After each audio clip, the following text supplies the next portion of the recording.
Duane, Duggan, the next Boulder Video Podcast. We have some exciting news today because this is year-end stats for 2017. DB has spent hours compiling all the information to share with everybody on how the market did in 2017. So DB, thanks for being here today. Thanks for having me once again. Should we kick off with the 10 key things that we monitor? Sure. Okay. And why don't we start with single family? Single family, perfect. And just as a review, we're talking about Boulder County, all of Boulder County. We look at the number of active listings as of the last day of the month, December 31st.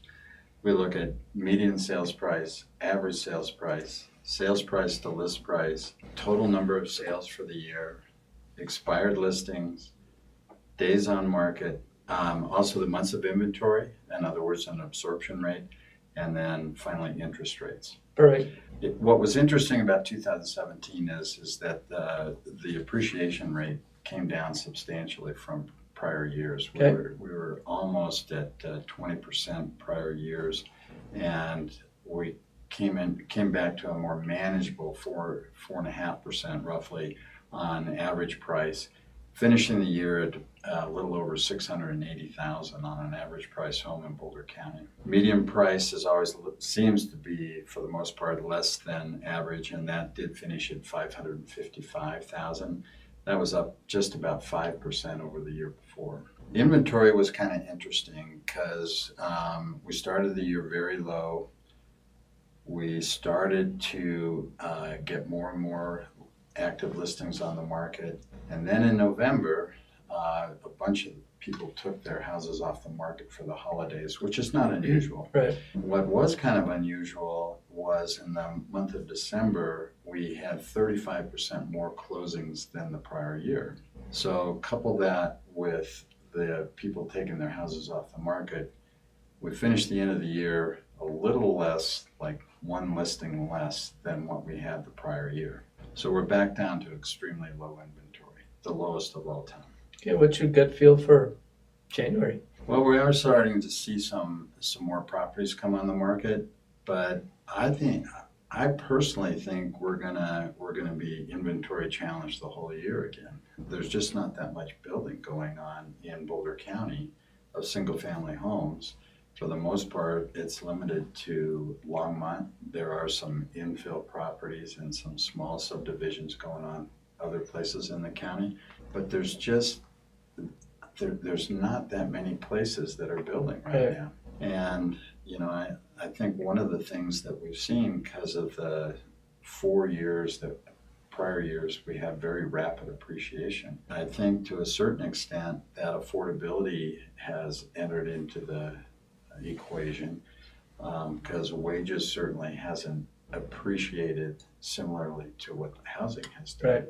And so it's kind of outstripped what wages have. And so I think some people maybe are going to remodel as opposed to putting their house on the market.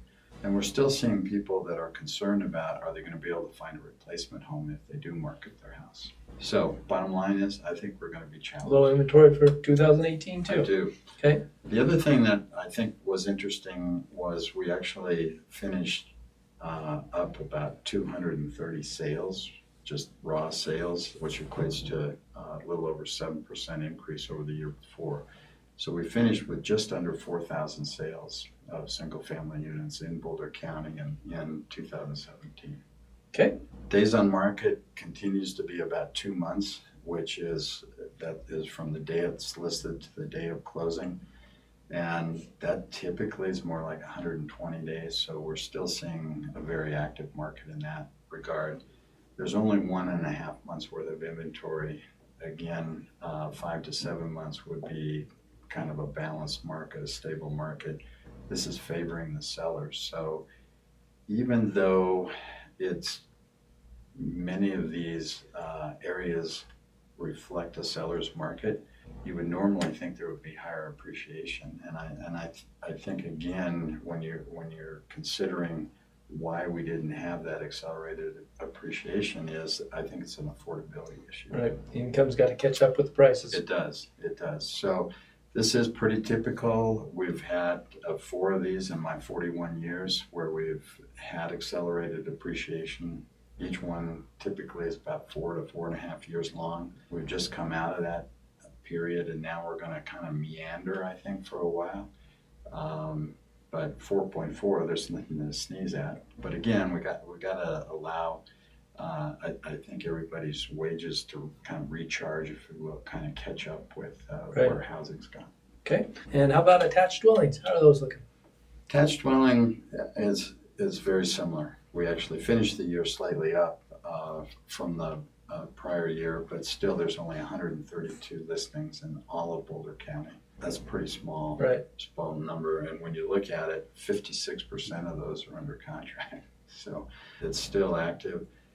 The price appreciation there definitely slowed.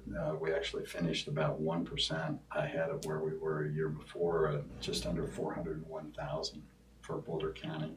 In part, that is due to the city of Boulder that actually had a decline in average price of 5.7%. Some of that in the city of Boulder is due to an increase in sales in the permanently affordable arena, which is considerably less than 200,000 on average. That brought that down a little bit. But it is kind of interesting because there's still only 1.6 months worth of inventory for attached dwelling, and 100% sales price to list price. So sellers are getting what they're asking, price. Right? So it's really interesting to kind of figure that out. And again, I think it's an affordability issue. I think buyers are very discerning, and in the previous 4 years, what we saw was multiple offers, and it really increased, a lot of almost ridiculous offers, if you will, way over asking price. And we didn't experience that in 2017, and so I think that's why we're seeing the lack of appreciation. There were an additional 5% sales increase over the year before, so again, that's reflective of a very active market. With 56% under contract, you still got a lot of buyers out there that are definitely toward the seller side, that percentage under contract. It is, and this is kind of the first time in a long time that I've seen it. Most of those areas reflect such a seller's market, but the appreciation rates haven't also reflected that, and I just think it's because we saw that run up for 4 years, and now we're kind of taking a pause, and we're hoping that wages can kind of catch up with where housing went. So ultimately, I think this is really good for the market overall, that we have slowed in appreciation both for attached and single family, just because it's unsustainable if it is always double-digit appreciation. So I think it's a very natural sequence, but it's kind of interesting when you can't just put your arms around and say everything's moving one way or the other. It'll be interesting with some of the projects converting, like the Peloton, converting a bunch of their rentals to sales. Yeah. It'll be interesting to see if any other projects that have been built as rentals start converting or not. Yeah. All depends on their opinions of the construction defect law. I totally agree with that. It's also interesting that, say, the city of Boulder, which is the highest priced area in Boulder County, that's slowed down substantially. But if you go into Longmont, if you go to suburban Plains, you're still double-digit appreciation. So now more than ever, I think it's really important to know the whole market and not just do an overview. We always talk about hyperlocal, and I really think that that's vitally important, because where the city of Boulder declined, actually, suburban Plains rose 13% this year. Okay. How about interest rates? They stayed pretty steady throughout the 2017. How about the DB prediction of interest rates for 2018? I think they're going to go up. I think they're finally going to go up. We actually, a year ago, I was looking at what you and I talked about, and we predicted that it would end up at about 4.5%. It actually ended up just slightly under 4, which was a little bit less than it was in 2016. But we have seen it already go up above 4. I think that's going to continue. I think they're predicting that on the national level. What's interesting is, we saw the overnight interest rates increase 3 different times in 2017. Right, Fed rates. And I think a lot of economists really thought that it would bump the long-term interest rates, and that just didn't happen. Right. There were moments where it bumped, but it always came back down. But employment is low now nationwide. Job creation is continuing. They're starting to think that inflation is kicking in a little bit. I think it remains to be seen how that plays out. But if inflation does kick in, I think we will definitely see interest rates rise. All right. Any other last thoughts about the market? I think it's already kind of starting out. That it's an active market. Today we were in our sales meeting, and half of our new listings were under contract. And most with multiple offers too. Yeah, and so it's starting off like the past years have. It will be interesting to see how long that sustains itself. 2017 started out that way, and then it kind of took a pause beginning in May, and it will be interesting to see how it goes. I'm expecting it to be much like 2017 for all the reasons that we've talked about. Right.